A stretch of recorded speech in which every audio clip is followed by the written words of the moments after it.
coming up this week on this Lifestyle Show, we've got a great show for you. Pete Brown from Microsoft is going to be joining us.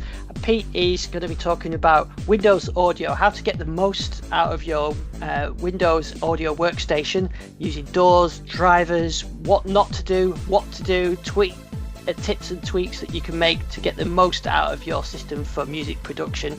Pete is also involved with MIDI 2.0, so we'll be catching up with MIDI, what's happening with MIDI 2.0, and finding out a little snippet of what might be happening for Windows users audio-wise in the future. So it's going to be a great show, so let's get straight to Pete. Pete Brown, welcome back to the show. Thank you. It's great to be here. It's great to have you back on. Great response to the last time you were on the show a few weeks ago, talking MIDI 2.0 and Windows, and it was a really good response to that. So I really enjoyed that. I think tonight what I wanted to talk to you about was really about optimizing your environment for the best for music production. So I got a new Dell PC. It's got an i7 in it, and everything just kind of worked out of the box. But am I doing the right thing, leaving like that? Should be doing different things. And I've got some other questions that I wanted to ask you along the way as well. So I thought we'd start off though with sort of catching up on the MIDI 2.0, because I think, as you were saying last time, it's all in development, or it's all it's constantly changing this thing. So I thought, where are we up to with MIDI 2.0 and the development of that? Okay, so that is still proceeding along nicely. We've got probably the final build of the USB driver here that we just need to put through some signing stuff this week to make that available for folks to test with. So I'm pretty excited about that, because that USB driver hitting kind of code complete is a major milestone. And the person, the company that's been working on it actually has fixed a whole bunch of bugs, and I'm excited to see that start getting used by folks. The other thing is I've been working on virtual patch bay functionality in it, so that you can take any MIDI device and just route it to any other MIDI device. So whether they're virtual or they're physical devices or whatever. So you can just say, maybe just for testing, or maybe for some other reason, that I have a keyboard and I have a synthesizer and I don't want to load up a DAW or do anything else, but I want to be able to play the synthesizer with the keyboard. Well, you can just route them appropriately there, so that all the stuff coming in from the keyboard automatically goes out to the synth and vice versa, right?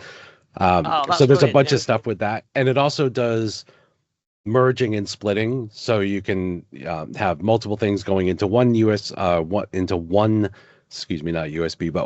MIDI device, and you can have the signal from one MIDI device going to multiple other MIDI devices. So it's pretty flexible.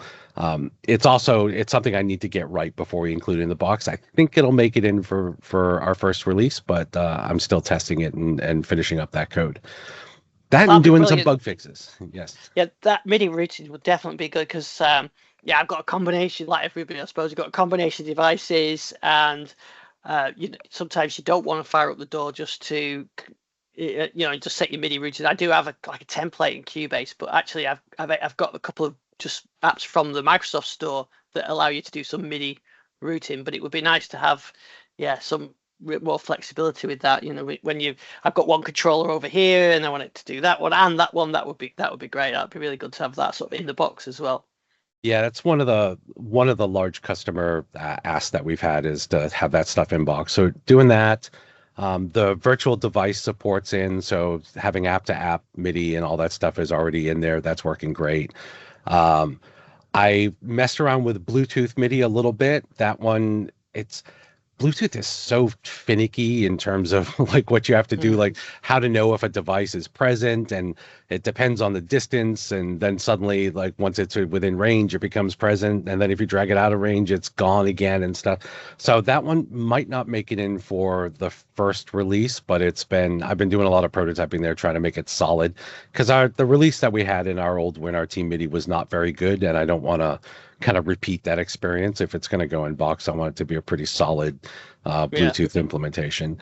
And then Julia on the audio team has been attending all of the working group meetings for the MIDI 2.0 network implementation, which it's been a long time, but it's getting very, very close to being ratified, and we're hoping hoping, not promising yet, but we're hoping that we can have a prototype of that for the NAMM show in January, so people can see what the network transport is like, being able to, communicate over Wi-Fi or communicate over Ethernet cables and stuff, as opposed to just USB.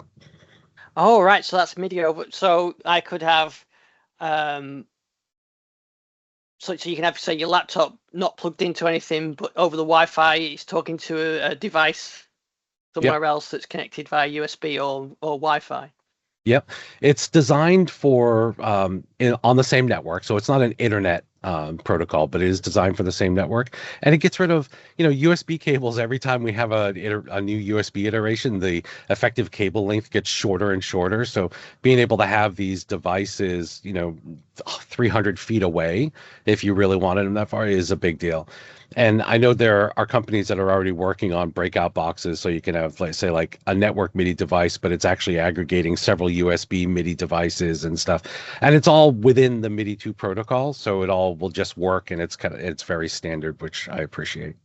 Yeah, because I've got a long cable goes under the carpet round the back over to these guys over here, because the computer's down there. So yeah, so that would make it a lot easier, even if you could just have a little box on that side that's Wi-Fi that then plugs into your traditional DIN type devices.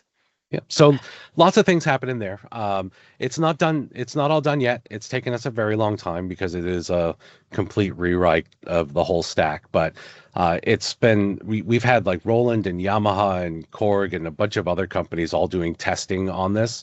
And I've got the Roland A88 behind me, which does MIDI 2.0, and I've got a bunch of other MIDI 2.0 devices, and then just all the MIDI 1.0 stuff that we can use for testing on that. And I really appreciate everybody. Also, there have been some folks in the community who've been heavy on testing on this too, and I really appreciate their involvement in it.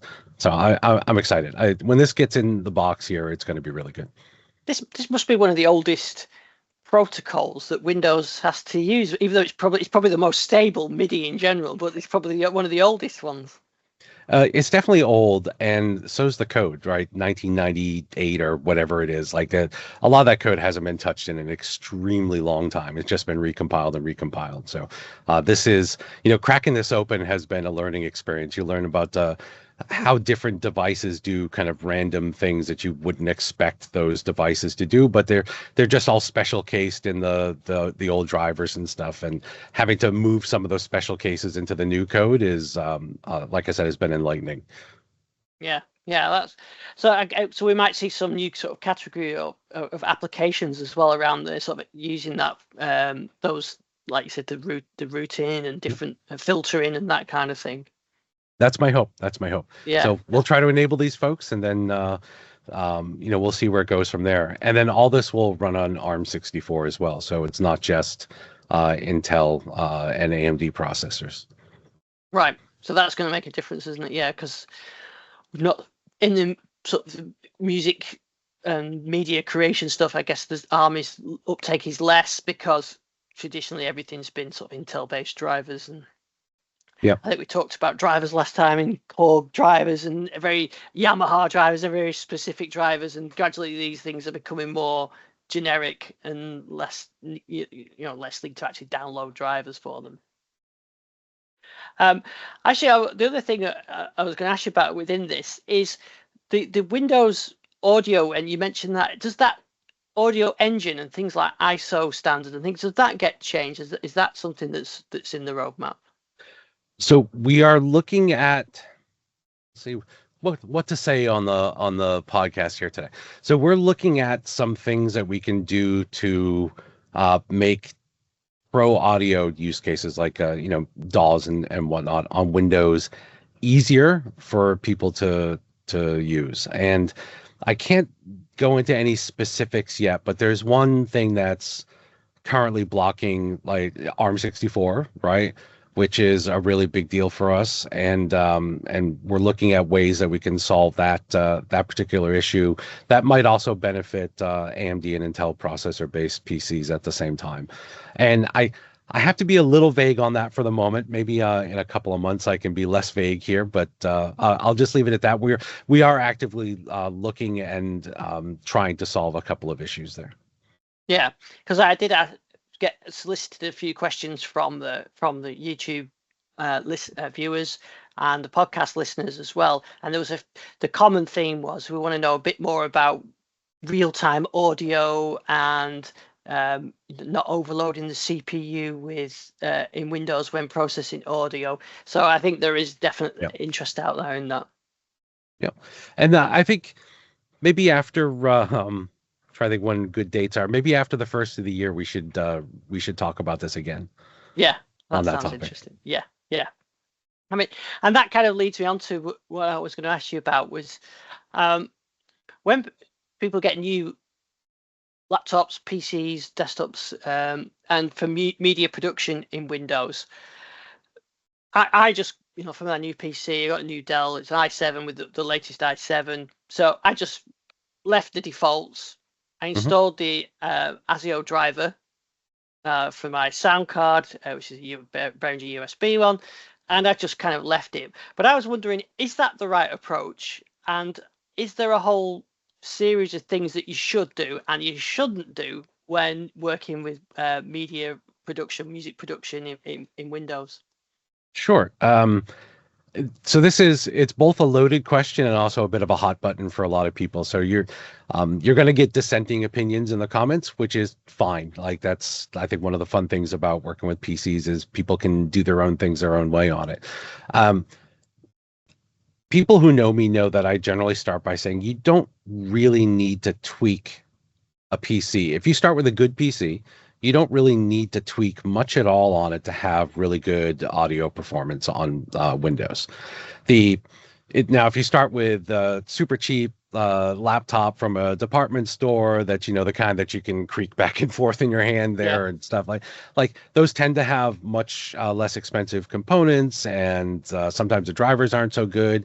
And we've even run into cases where just the chipset on some of these less expensive devices can add a millisecond delay for communication from one bus to another and stuff. So there are definitely things that if you scale way down on the price level, you may not have the greatest performance unless you do a whole lot of changes.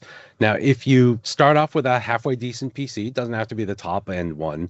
I usually just recommend a few things that people do, which is you might want to adjust the power plan, right, to set that to high performance so you can get the most out of it.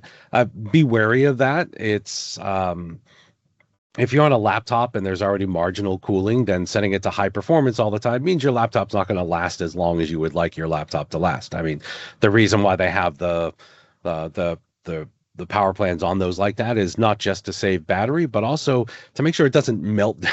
Make sure it just doesn't melt while you're doing it, right? And with laptops, there are a whole bunch of compromises like that you have to consider because they're always trying to pack more in a thinner and lighter container. I personally go for desktops whenever I can because I'm not bringing the laptop with me and performing anywhere. I do all my stuff right here at home.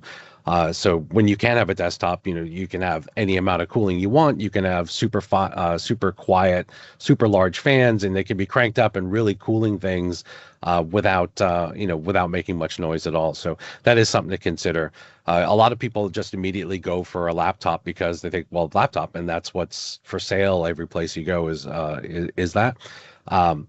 Because another thing to consider is that if you can afford it, having a desktop at home and a laptop you bring with you is also a reasonable solution to kind of get the best of both worlds. I know folks like when I went back and saw the masterclass with Deadmau5, like way back, he has a big gaming rig. It's a great big PC that he has in his studio that he uses for all his work. He actually just takes a MacBook on the road because he's just using Ableton Live and the projects transfer back and forth.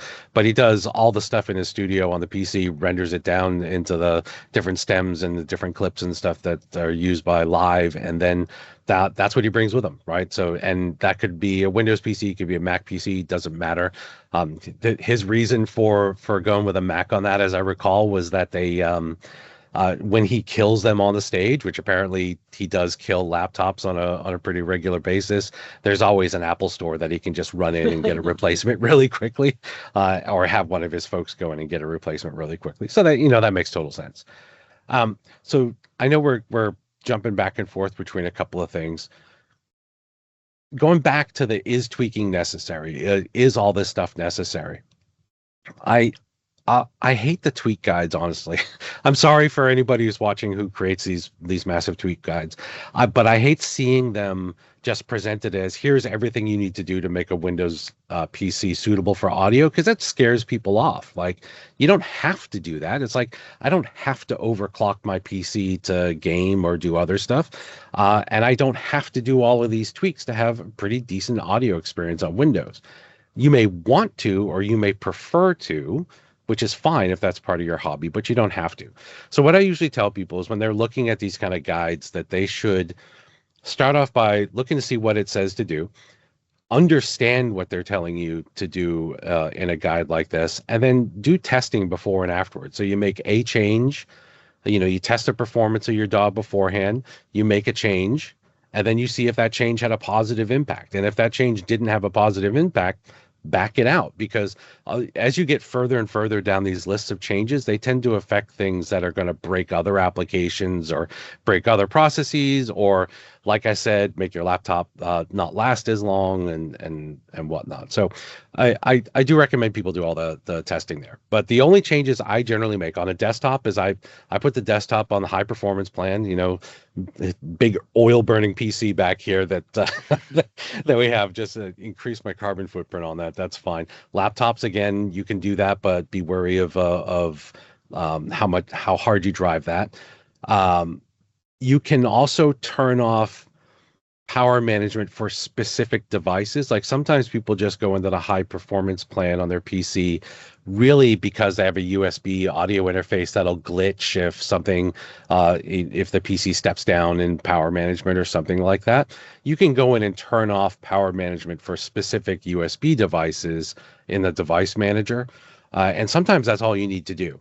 And it really comes down to, does the device and its driver properly respond to power management events? And if it doesn't, turning off power management will increase the stability of that device and get you less glitchy. If you have gaming PCs are always fun, especially gaming laptops. A lot of folks buy those because they appear like they'll be super powerful and great for DAW use, but really they're optimized for gamers. So they tend to have a lot of stuff on them, which is very gamer focused, like a really high performance GPU, right? Something like that. Not necessarily needed for DAW use, but fun for gaming and fun for creative work and everything else. But if you are leaning more towards doing creative stuff on the PC, you might want to download NVIDIA's studio drivers instead of their game ready drivers. Their studio drivers tend to be a bit more stable and less aggressive on trying to push the frame rate as much as possible. And so I've had good luck with those on different devices. I don't know if AMD has something similar for their graphics cards, but with the NVIDIA stuff, definitely grab the studio drivers. One other thing. So you mentioned you have an i7 on your new laptop. Do you know, is it one of the new, like, 12th or 13th gen? It's a desktop, yeah. It's one. It's desktop, the okay. 170 something 45 Okay. or something like that. Yeah. So the newer processors from Intel have this big little architecture where they have performance cores and they have efficiency cores on them. That's in general nothing new, but a lot of applications still don't handle that particularly well. Like, you'll find some, your mileage is really going to vary depending upon the DAW. But one thing we did find, and this came from the Gearspace forum folks with enough testing there, is that there is an option that you can unlock for to disable core parking. And what that does is it makes it so that it doesn't put any of these cores on these newer processors to parked or to sleep for some amount of time. That's not something we expose through Windows as a setting that you can tweak, but there are third-party tools like Park Control, and there's also a command line version that as I recall, you can do in Windows if you need to adjust that. But sometimes disabling that is enough to get rid of glitching. Like, if you're noticing you have like just an extreme amount of glitching on one of these new processors, that's actually one of the first things I would look at on there, because it's really something that that does cause that. It's going to completely vary by the audio driver and stuff you use, right? It really depends if the audio driver, again, responds to power management events properly or not. And when they don't, and they're not using the high performance threads or something like that, then these threads get moved around and you get an audio glitch, et cetera, et cetera. So we're always fighting power management, excuse me, when it comes to audio, I think. Yeah, the one I have is a 1470F. Okay. Yeah, So one it's of the new worth ones, looking yeah. at. Okay. But actually, to be honest, I found it hasn't really had that much issue. Just every now and again, I was getting it. So if you didn't use it for a while, when you come back to it, there's audio glitching. But I think turning the power management onto the to the higher power management, that actually solves that issue. So something was going to sleep and not not responding afterwards, or not waking up properly. And that might be the USB device even. So you might be able to just turn off power management for that one device and go with it, right? Yeah, that's a good tip. That Here's another one that I've learned about. Every so often, I'll be on a call with some group, and I'll have somebody from the kernel team on there answering some questions, and I'll learn something from them, just sort of in passing, that they've known all along, but never gets shared. And one of the things that I learned about a week ago was multiple monitors versus a single monitor, and like what kind of impact that could have. So do you have more than one monitor, or no? I've only got one big one at the moment. Yeah, so I've got I've got one enormous monitor, and then I have a small monitor up here that I have the cameras and stuff on so I can see outside. But there's if you have VSync enabled on both of those monitors, and you're running on Windows, you will get interrupts like 60 times a second, right? If it's for two monitors, you get 60 times a second times two instead of just 60 times a second, right? If you have three, then it's times three. And each one of those interrupts, they don't take very long. They're fairly quick, but the more of those that you have, the higher potential you have for audio glitching, right? So all other things being equal, if you're going to have synchronized frames on your screen, then one large monitor will, in this particular instance, perform better for you audio wise than multiple small monitors. Okay. But I don't want to turn that into a religion or anything. It's one of those things that, again, requires testing. And how much impact will it actually have? Like, should this be the deciding factor between getting one monitor or two? No, but it is something that you should be aware of in case you do see a problem with it afterwards. I think that's I suppose that's what you're saying about, for gaming you want that, but maybe for your DAW you don't need that. So I think about the role that the device is playing. Yeah, and like most people, I use my PC for a lot more than DAW stuff. I'm software development on here. I do CAD. I play some games. I listen to music. I've got, just like all different things. It is a general purpose PC and a general purpose operating system. And there was recently a thread on Gearspace about this where I had to point out that, Windows is a general purpose operating system. It is not a real-time audio operating system. It is not a real-time video operating system. It's not a gaming operating system. It's designed for kind of everything for everybody, right? And macOS is the same way, right? It's designed to kind of be everything to all of their customers.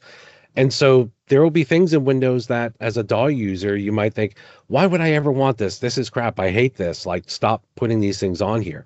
Well, you have to remember, again, that this is not a DAW specific operating system. If there's stuff on there you don't want, uninstall it, right? Turn it off, turn off the feature that you don't need, uninstall the additional program that you don't want. That's just kind of one of those things that that we have to deal with because we're not running, something that's running an ATM. It's not a single purpose device at that point. And so I see that every so often. I think it's good for folks to take a step back for a second and think like, oh yeah, even though my use is very narrow for this, the PC is really, it's a very broad ecosystem that needs to be supported.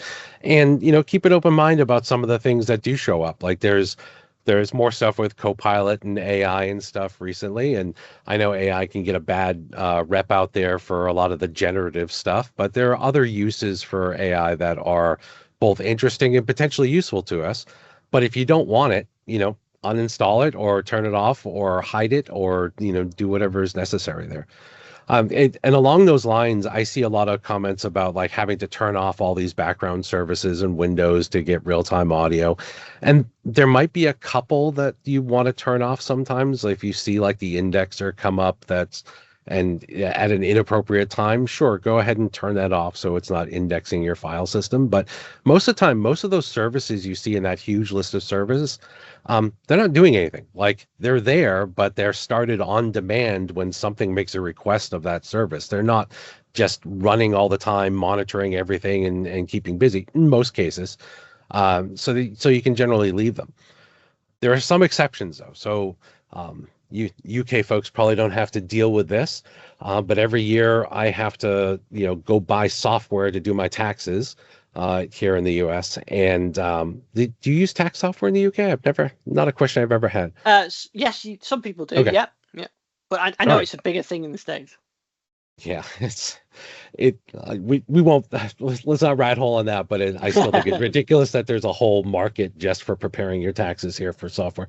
But anyway, so every year I do that, and I do taxes for myself and family and a couple of friends and stuff all there because I'm a glutton for punishment. But the software that I install also installs an update service with it, and that update service just stays there forever. So like after April, I'm done with the software. I'm not interested in it anymore. I don't need your update service running anymore. And sometimes it stays behind even after you uninstall the software, which is just mean.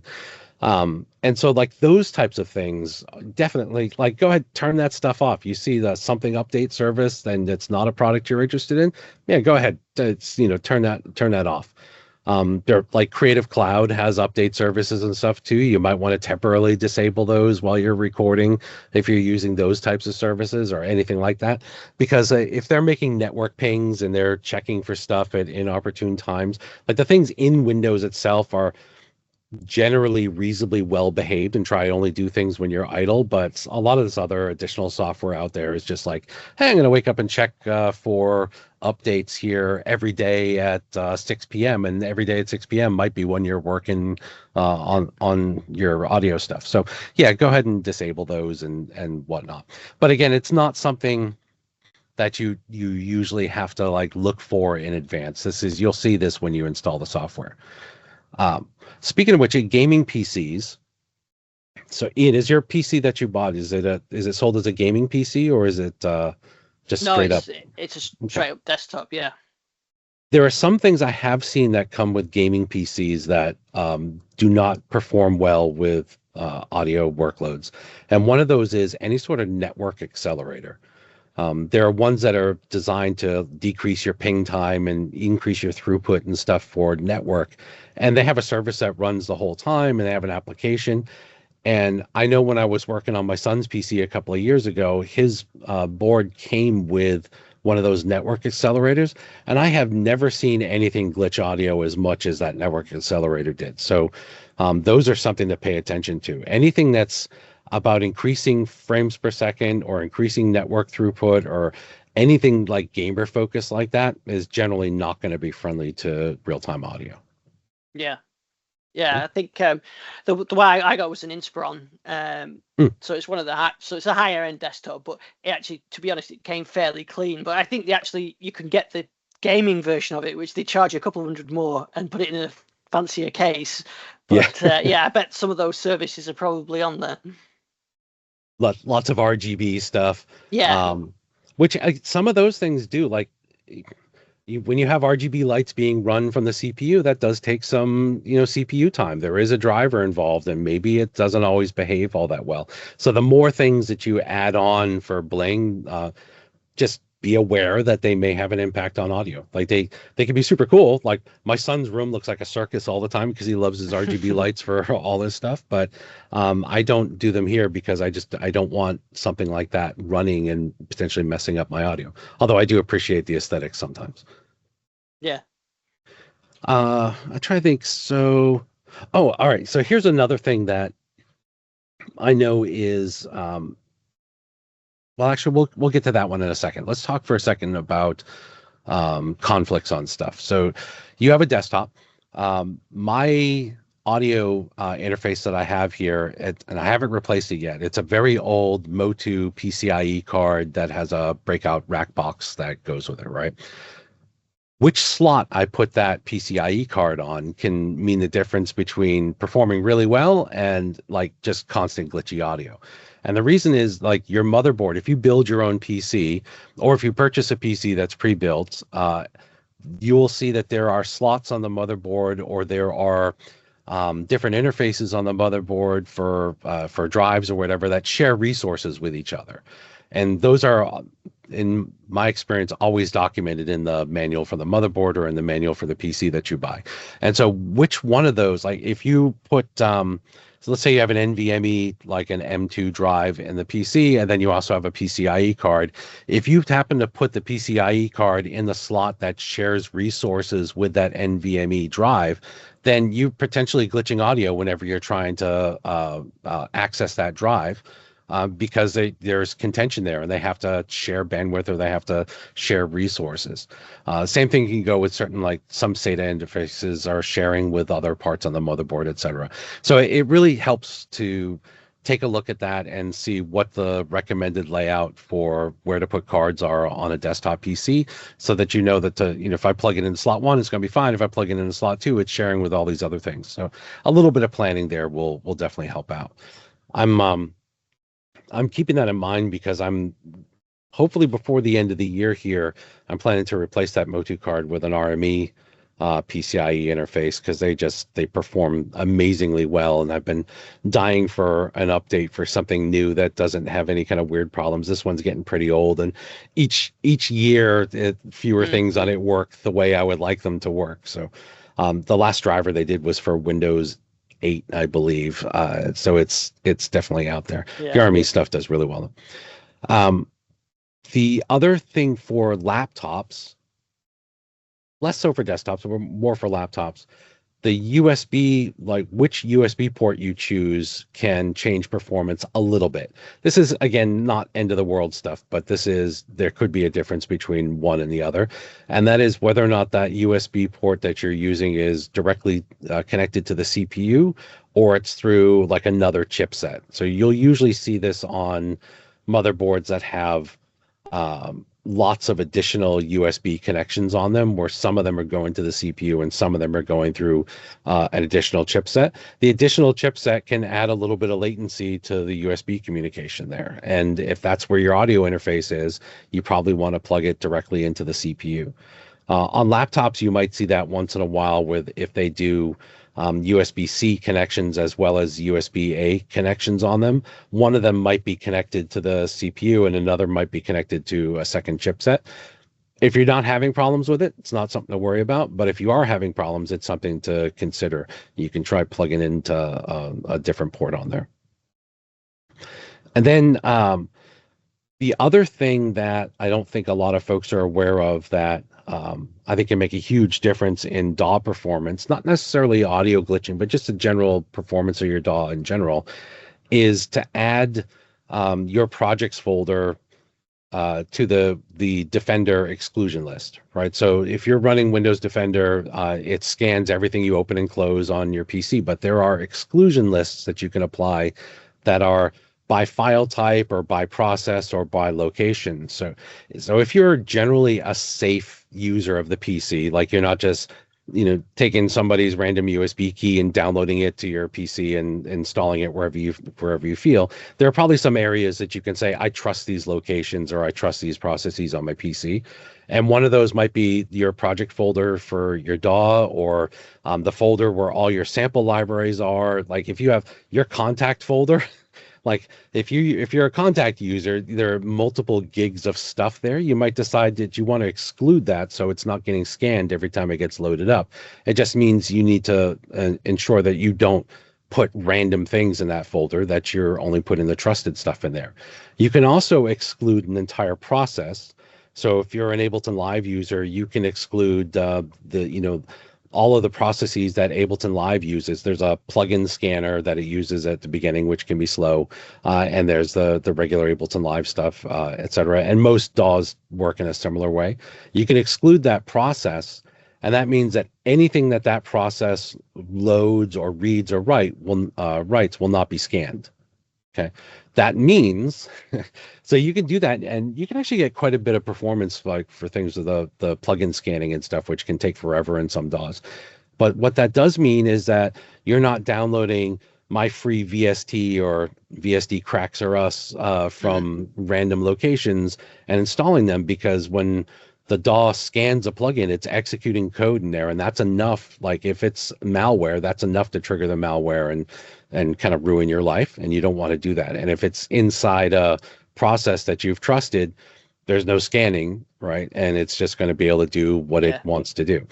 But like I said, if you're less prone to that type of activity, then go ahead and exclude those processes, and you'll see a good performance increase for reading and writing files, for loading VSTs, loading samples, etc. And it's easy to do if you go into Windows security, and you'll see there's under the real-time scanning, there's an exclusion list, and there's a little bit of documentation there that explains how to set things up. Yeah, it's a Defender. I mean, the DAW project folder. I would never put anything in there. It's always created by the DAW, and you never download things into that. So that's probably a good tip, though. Yeah, and the VSTs, like again, if you trust the companies a lot and you don't update them very often, if you do update your VSD, I recommend scanning the VSTs anyway, just in case they had a breach and they got their own build process infected. But otherwise, like trusting those can be a decent performance increase. Yeah, that's a good tip. Yeah. So those are most of the things. And like there's a lot of little stuff like that generally applies. And then there are lots of things where if kind of tweaking the PC is part of your hobby, which some people like to do, which is perfectly fine. But if you're trying to eke out the last like couple of percentage points or performance out of your PC, there are lots of other things you can do, but there are diminishing returns. And then there are also kind of liabilities that come along with that. Like you might bake your CPU over time. You might you might cause other programs not to run very well. You can no longer use your PC for Zoom calls as well as for doing other stuff. So have at it. Like those things can be fun, but I just generally recommend to people to measure. Like I said, measure before. Do your tweak, measure afterwards, and then show that you actually had a performance increase as a result of it, and then keep it. And that's fine. But the really large tweak list that I see out there, where here are 7 pages of things. Actually, 7 is short. I saw one that was like 90 pages of things that you need to do to make your PC appropriate for audio. It's generally not necessary. Do a few simple things, and then if you want to do more, great. If you don't want to do more, you don't have to. Yeah, that sounds a good tip. So there aren't things like should you like increase, your virtual memory and things like that. That was the thing you did years ago, isn't it? That's not something you mess with nowadays. Yeah, there's so much. That's the other problem with a lot of those guides is there's so much of it that applied to like Windows XP that does not apply at all to anything today. And you really can make your life worse if you just blindly apply those. And that's why I said, like, test before and after. I know that's a lot of work and that's boring because it probably involves lots of reboots and stuff. But if you're going to make these changes, then like I think you need to invest in the time to actually test these changes and make sure they're making your life better. Now, the one other thing that seems to make a big difference, I was going to ask your opinions on, or maybe explain, is about the audio drivers. I go into Cubase or go into my Korg 2600 virtual synth, and there's all these different options. You've got direct sound, low latency, direct sound exclusive, and then ASIO. What do those mean? Yeah, so I always love that we have a million ways to accomplish anything on Windows, and I'm guilty of it as well because I've created a new MIDI API, which now is N+1 MIDI APIs on Windows, so just as bad as everybody. But each of those is a different type of audio API. And for most people, if you have an interface that ships with a driver for it, they will choose ASIO on Windows because it is the lowest latency kind of direct to the device API. So that if you're looking for like what has the least amount of overhead when you want to talk to your device and use for per audio, it's generally ASIO. The downside to that is it's also less flexible. It doesn't support a lot of other things that are used in Windows. Like a lot of times these devices don't support, the Dolby effects and all the other stuff that might be appropriate for other parts of Windows. But they are really good for just straight up. I want to pump bits out of my audio interface as quickly as possible, with as low as latency as possible, with as high as fidelity as possible, and get that out there. Now, ASIO is a standard that was created by Steinberg way back. It's become kind of the de facto audio interface standard on Windows. I will say that there are a couple of different flavors of ASIO that people need to be aware of, because they are fundamentally different. There's the ASIO driver that you might get with a device, and it can be, like I said, USB. It can be like my Motu device here, PCIe. It doesn't matter. It just has ASIO is just a standard way for applications to talk to it. And then there are tools like ASIO for All. And what ASIO for All does is it wraps existing Windows APIs to audio devices to provide that same standard interface that DAWs know how to communicate with. And it does provide some other features like device aggregation and some other things there. That is the same interface, but it is not the same as having a native ASIO driver for your hardware device. Right. The native ASIO driver for your hardware device is going to perform better than a wrapper ASIO driver like ASIO for All, or like Cubase, I think, ships with its own wrapper ASIO driver internally. And actually, most DAWs come with their own flavor of a generic ASIO driver. They call them different things. But those are all wrappers around Windows APIs, and they won't perform quite as well as a native device. So this Behringer mixer I've got here, which has got USB, I think the Behringer say use the ASIO for All, but that means it's using the Windows drivers, but it's all wrapped up as an ASIO standard for the DAW. Correct. Yeah. And I did notice that when I was looking at Behringer's site a couple of months back that they recommend ASIO for All in that case, which again, you probably get pretty decent performance from that. But it's not going to be as low latency as a straight up ASIO driver for that device. Yeah. Okay. The other ones like Direct Sound and whatnot, those are mostly older, not really used for a lot of DAW work. They're still there. They're still usable. Like if you find you get better performance with one, then certainly have at it. The other one that you'll see a lot of times is Wasapi. Or sometimes it's just presented as WDM audio or something in the DAWs. That's our Windows native audio API, right? That is the API that provides access to everything that you can do with audio in Windows. And it has a bit more overhead to it. And if it's not in what's called exclusive mode, the latency can actually be quite high, right? If it's in exclusive mode, then you have a little bit better control over that. But still, recommendation, if you have a native ASIO driver, use it. If you don't, then there's just try the other options that are available to you and see what works best. Yeah, because the exclusive mode as well, that locks it to the application, doesn't it? So you can't use another audio application at the same time if you're doing that. Yeah, some ASIO drivers do the same thing, where the ASIO driver locks the audio to just that application, and Windows Audio or YouTube in another window, like none of that stuff will go through. Not all ASIO drivers are like that. The RME stuff I know will let you use Windows Audio as well as ASIO at the same time. Same thing with the Motu device that I have here, but many of the other ones are very exclusive like that. Wasapi exclusive mode is exactly that. It's just exclusive to that one application, and that application has complete control over the audio pipe at that point.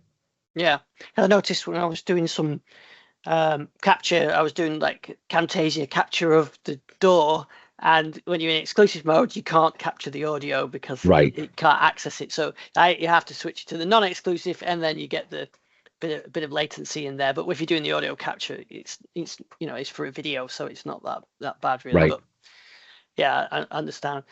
So I'm just, why does audio latency matter? Um, it doesn't always matter.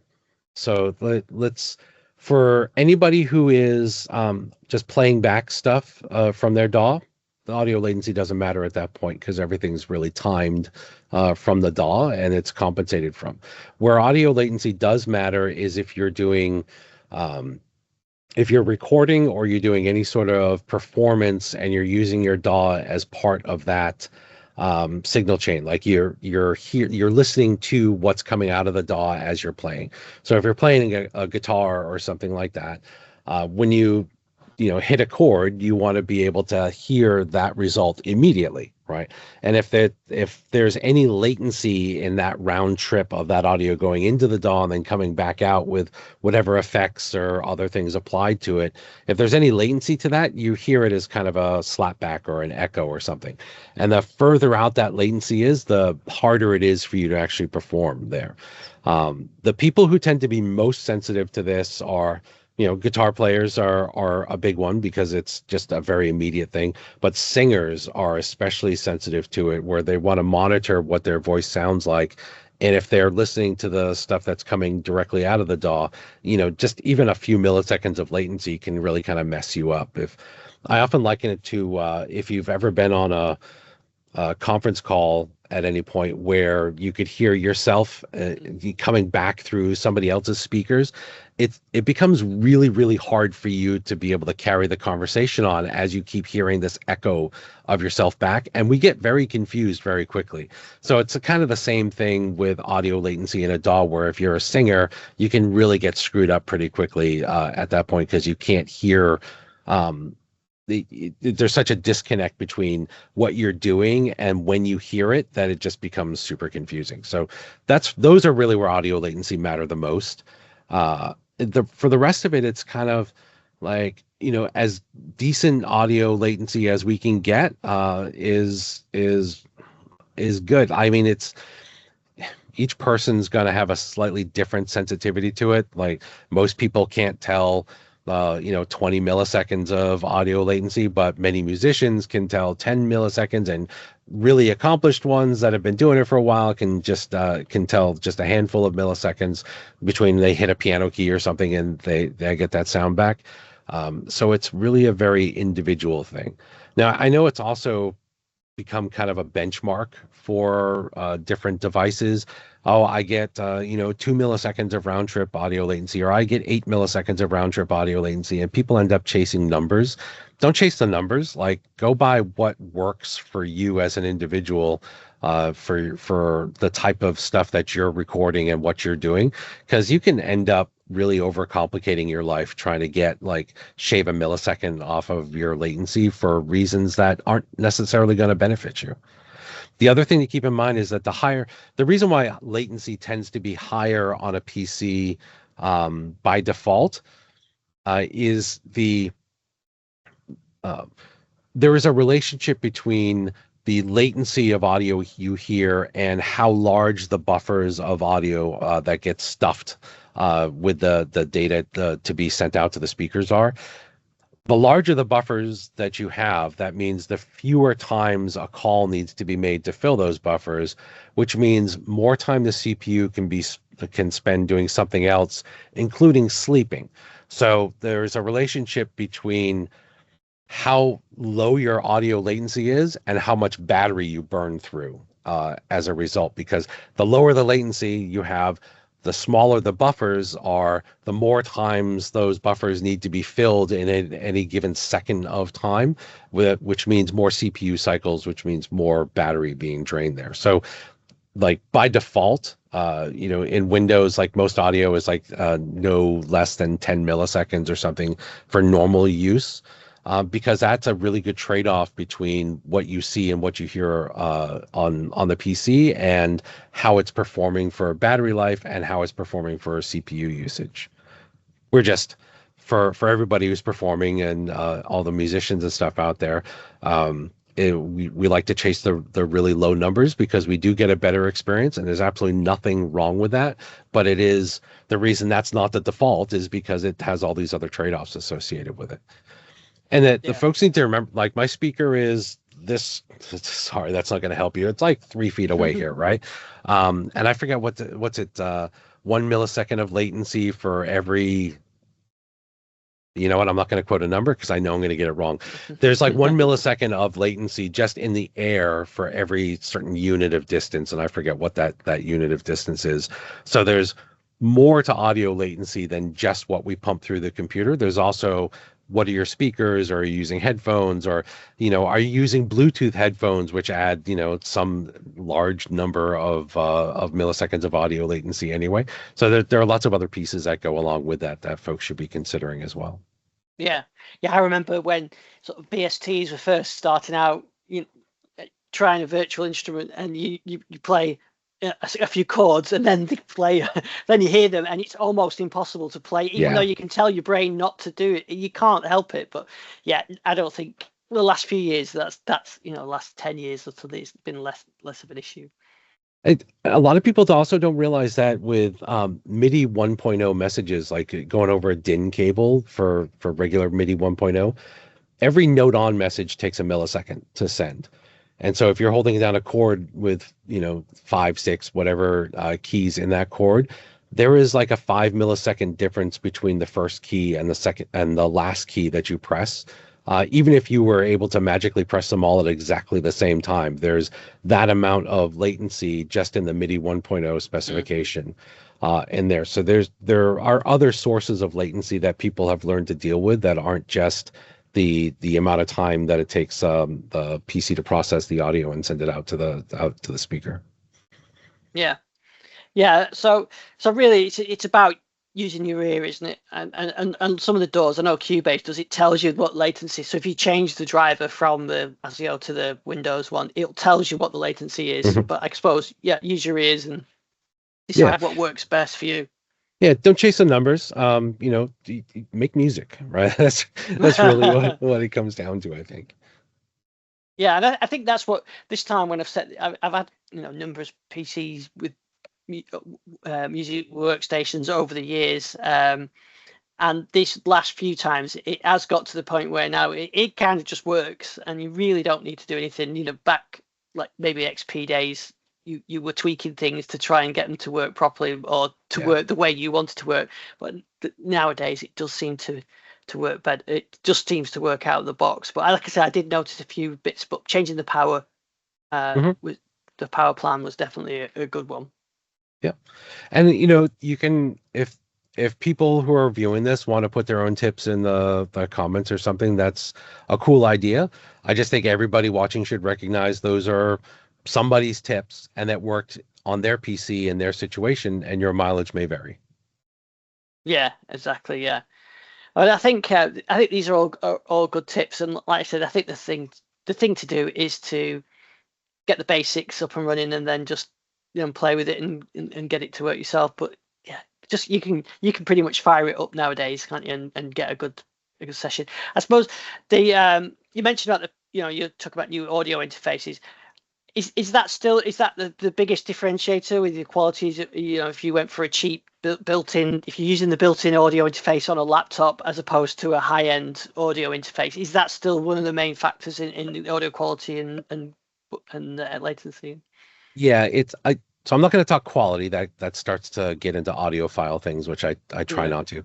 But just in general, the audio interface that you have, there are ranges of quality in there where, like most people don't realize that most USB audio interfaces, say most, a very large percentage of the USB audio interfaces all buy their driver from the same company. Right. And so they all have very similar performance because the driver is basically exactly the same. And then there are a few companies, and I mention RME just because they do tend to perform really well. They're certainly not the only company that performs really well, but I know they pride themselves on their audio drivers. There are some companies like that they really tune their audio drivers for the best possible performance, and they build everything in-house, and that they're married quite well with the hardware that they have there. And they're products that even on Mac OS, people who use the products use their custom driver as opposed to the class driver that's built in Mac OS because it just performs that well. is that going to make a difference for the majority of people? I don't know. That goes back to the, like how important is audio latency, and then also how important is the number of tracks and the amount of work you can get done within that audio latency, all glitch free. Like anybody can get their audio latency down to pretty much nothing, but can only, can only run like one simple plugin on one track at a time. Otherwise, they're going to glitch, right? So there's, finding kind of that range there. But it's, yeah, like a lot of audio interfaces are going to be quite similar, and it's going to be highly dependent upon the driver there. And I'm sure I'm going to have all sorts of emails from angry audio device manufacturers after this, but it's just one of those things. Like some differentiate, and some are by their driver, and some are differentiating on other things that are related to the hardware that aren't really the driver. Yeah.